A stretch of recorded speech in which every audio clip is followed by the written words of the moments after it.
The Origins of the Korean War, Volumes 1 and 2, by Bruce Cumings.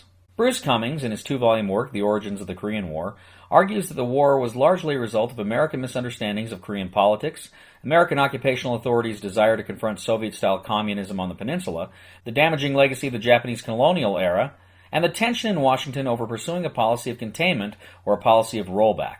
Volume 1 deals with the first period of roughly 1945 to 1946, while Volume 2 considers the years 1947 to 1950.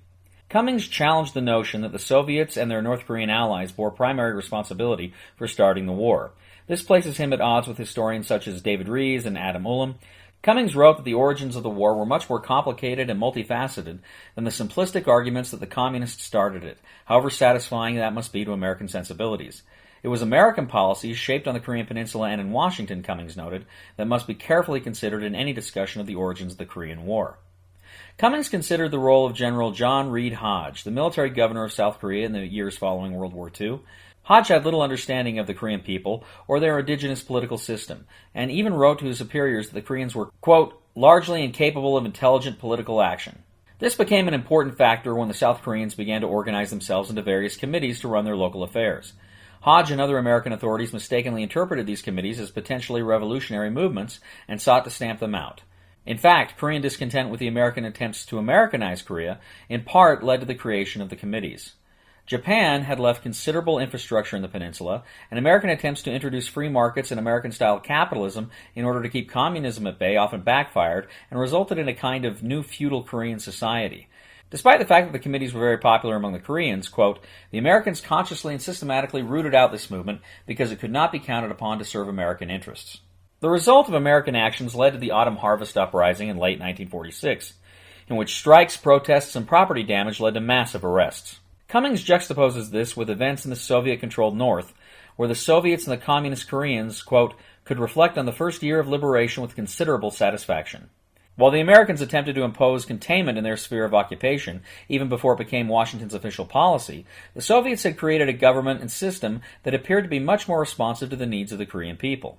Cumings presents the North Koreans as eager not only to cast off the Americans from the peninsula, but also their own Soviet masters. But the focus of the work deals primarily with American policymakers. For Washington in 1947, the local American policy of containment in Korea meshed well with the hard line that was being taken against communism in Greece and Turkey. At the same time, Cumings noted a rollback strategy emerged, championed initially by American expansionists like John Foster Dulles, in which the policymakers saw an opportunity to clear the peninsula of communism once and for all. The question over containment and rollback was central to the debates in Washington, but ultimately containment won out as the preferred strategy as the risk of general war breaking out over peripheral adventures was deemed too great. Still, though the Korean War in many ways stabilized the power blocs in Asia, certain regions of the Third World remained, quote, an intermediate zone where superpower conflict could ensue without threatening global war. Walter Lefebvre wrote in the Journal of American History that Cumings, quote, offers dramatic new insights into U.S. policy during the early Cold War. Taiji Kang offered in the International History Review that the work was, quote, an enormous intellectual achievement, though he felt the treatment of some of the American actors was too monolithic. Cumings' work presents considerable food for thought. The role of American occupation policies is essential to understand the political realities in the peninsula in the years immediately after World War II. Cumings makes a convincing argument that American policymakers in Korea were largely deaf to the Korean people and created a government that was corrupt and unresponsive to Korean needs. Cumings' second volume, however, is less persuasive. It correctly presents the conflict largely as a civil war rather than exclusively an engagement of the Cold War.